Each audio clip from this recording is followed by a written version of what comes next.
নমস্কাৰ বন্ধু বান্ধৱীসকল, আপোনালোক সকলোকে স্বাগতম জনাইছোঁ। মই প্ৰতীক্ষা এছপি নিউজ আছামিজৰ অন্য এটি নতুন ভিডিঅ'লৈ আপোনালোকৰ বাবে লৈ আহিছোঁ পুনৰ এটি নতুন ভিডিঅ'টো সকলোৱে আদৰি ল'ব বুলি আশা কৰিছোঁ।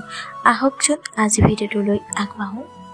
অসমৰ জনপ্ৰিয় অভিনেত্ৰী তথা বিধায়িকা আঙুলতা ডেকা আৰু জনপ্ৰিয় অভিনেতা আকাশদ্বীপ ডেকা দুয়ো একেলগে নথকা কাৰণ কি? তেওঁলোকৰ সন্তান নমামি কাৰ সৈতে থাকে? এই সম্পৰ্কে বহু লোকে জানিব বিচাৰিছিল, গতিকে এই ভিডিঅ'টো প্ৰস্তুত কৰা হৈছে আৰু শেষলৈকে চাই থাকিব। জনপ্ৰিয় অভিনেতা আকাশদ্বীপ ডেকা আৰু জনপ্ৰিয় অভিনেত্ৰী আঙুলতা ডেকাৰ বহু বছৰীয়া প্ৰেমৰ অন্তত দুয়োৱে যুগ্ম জীৱনৰ পাতনি মেলে আৰু বহু বছৰলৈকে তেওঁলোকৰ সংসাৰখন ঠিকে থাকে। কিন্তু দুৰ্ভাগ্যবশতঃ দুয়ো বৰ্তমান ইজনে সিজনৰ পৰা পৃথকে থাকে কিছুমান ভুল বুজাবুজিৰ কাৰণে, আৰু তেওঁলোকৰ সন্তান নমামি বৰ্তমান মাক আৰু দেউতাকৰ লগত মিলা মিছাকৈ থাকে।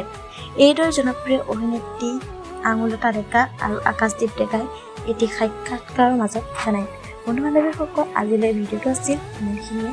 যদিহে ভিডিঅ'টো চাই ভাল পালে তেন্তে লাইক কমেণ্ট শ্বেয়াৰ কৰি দিব। ধন্যবাদ।